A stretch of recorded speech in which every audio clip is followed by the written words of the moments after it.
Hey, what is good, everybody? This is Chaotic Sports, and I will be recapping the 2022 Falcons season. For what happened, it was an interesting season. That could have been a lot worse and a lot better. They finished 7-10, but also last in the division. It was a bad division. Nobody got more than 9 wins. Nobody got a winning record, but nobody got less than 7. Everybody was 7. Panthers, Saints, Falcons, all 7 wins. Buccaneers won the division at 8-9. If it wasn't for the play on the bottom of your screen with Grady Jarrett, maybe we would have won the division. Actually, we would have won the division. Probably. Anyway, at the end of the season, the Falcons ranked in passing. They ranked 31st in receiving 31st, which really makes sense considering the game plan was run the ball. They were middle of the pack in first downs and in points. But for rushing, they were number 3 in the league. They were number 1 for a little bit, I think, during the year, or at least got up there. And I think that was the game plan, and that did win us games. Because Marcus Mariota was not good whatsoever. Ritter had much more promise. So I think we're going to definitely stick with Ritter for the next year. There are some free agent quarterbacks that have gained interest. But I think sticking with Ritter is our best chance at winning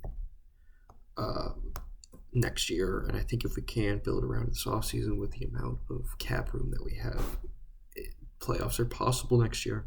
But if Ritter's got to take that step, right?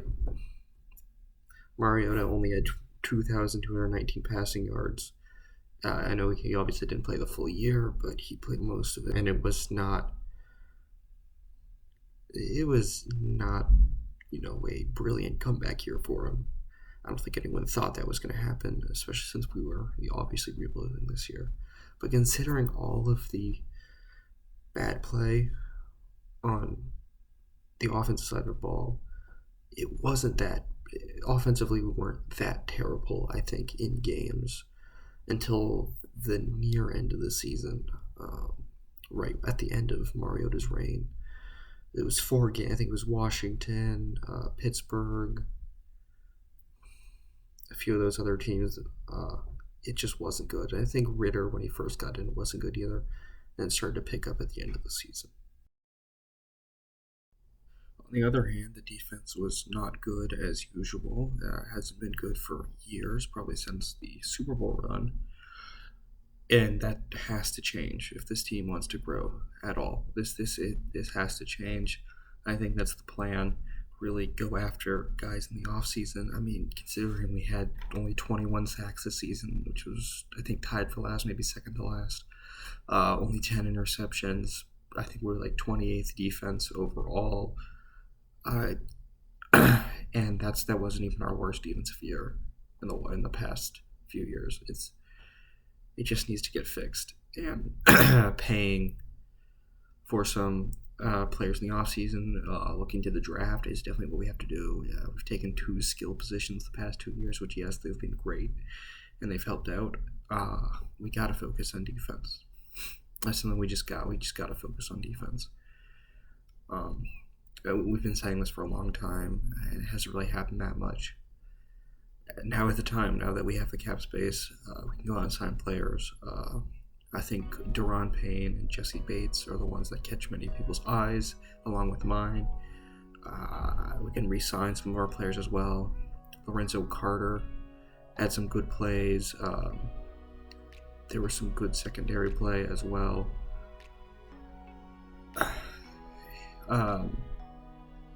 Yeah, overall, it just needs to get better, and we need to add players that can make that happen.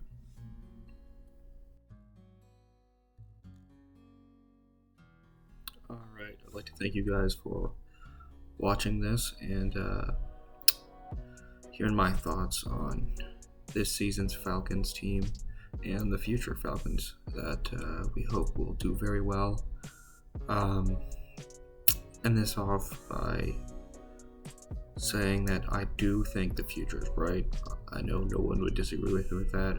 Ritter and London and Algier and Pitts in that offense, plus the defensive pieces that we should get, and some of the ones we already have, Ebiketie, Terrell, should all keep getting better, and I think we'll see them get better next year. And I'm starting to feel some hope for this team to finally, break the quote-unquote curse